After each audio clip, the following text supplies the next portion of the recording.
To Susan and Subi's foodie web. അതെ, ഇന്ന് ഞാൻ വന്നിരിക്കുന്നത് കുറച്ച് ഡയറ്റ് ടിപ്സ് നിങ്ങളോട് ഷെയർ ചെയ്യാൻ വേണ്ടിയിട്ടാണേ. സോ നിങ്ങൾക്ക് എല്ലാവർക്കും അറിയാവുന്ന പോലെ കുറച്ച് മാസങ്ങളായിട്ട് ഞാൻ നിങ്ങൾക്ക് എല്ലാവർക്കും അറിയാവുന്ന പോലെ കുറച്ച് മാസങ്ങളായിട്ട് ഞാൻ ഒരു വെയിറ്റ് ലോസ് ജേർണിയിലായിരുന്നു. സോ അപ്പം ഞാൻ കുറേ എൻ്റെ ഡയറ്റൊക്കെ കംപ്ലീറ്റ്ലി ചേഞ്ച് ചെയ്യേണ്ട വന്നിട്ടുണ്ട്.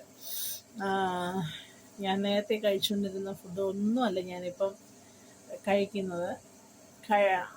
കുറച്ചൊക്കെ ആണെങ്കിലും പക്ഷെ അതിനകത്തെല്ലാം മോഡിഫിക്കേഷൻസ് കുറേയൊക്കെ വരുത്തിയിട്ടുണ്ട്.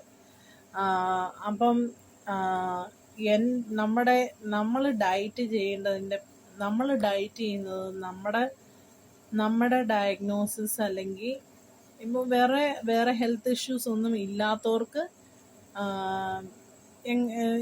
വേറെ ഏത് ഡിഫറെൻറ്റ് ഇൻ്റർമീഡിയറ്റ് ഫാസ്റ്റിങ്ങോ ഡാഷ് ഡയറ്റോ അല്ലെങ്കിൽ പിന്നെന്തോ കീറ്റോ ഡയറ്റോ ഒക്കെ ട്രൈ ചെയ്യാം.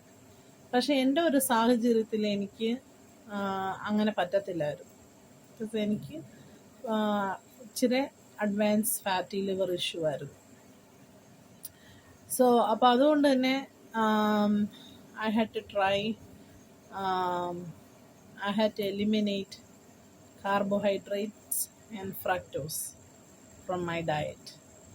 അപ്പോൾ ഞാൻ ഫോളോ ചെയ്തിട്ടുള്ള എൻ്റെ ഡയഗ്നോസിസ് അനുസരിച്ചുള്ള കുറച്ച് ഡയറ്റ് ടിപ്സാണ് ഞാനിവിടെ ഷെയർ ചെയ്യുന്നത് കേട്ടോ.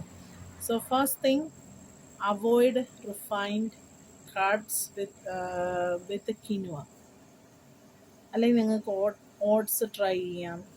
ഫെർമെൻറ്റഡ് ഓട്സ് ആയിരിക്കും നല്ലത്. ഓവർനൈറ്റ് ഓട്സ് ഒക്കെ നല്ലതാണ്. Low sugar fruits, berries, raspberry, strawberry അങ്ങനെയൊക്കെ ഉള്ളത്.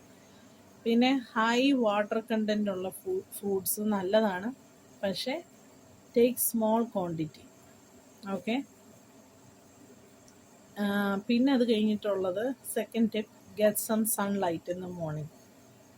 Okay, to get sufficient vitamin D. പിന്നെ അത് കഴിഞ്ഞിട്ട് third tip, healthy fats, avocado and nuts. അതൊക്കെയായിരുന്നു എൻ്റെ food. And Greek yogurts. Greek yogurt അതിനകത്ത് വരുന്നതാണോ എന്ന് എനിക്ക് പ്രോട്ടീനിൽ വരുന്നതാണ് ഗ്രീക്ക് യോഗട്ട്. പ്രോബയോട്ടിക്, അതൊക്കെ പ്രോബയോട്ടിക്കായിട്ട് ഉപയോഗിക്കാൻ പറ്റുന്നതാണ്. പിന്നെ ഫോർത്ത് ടിപ്പ് എന്ന് പറഞ്ഞാൽ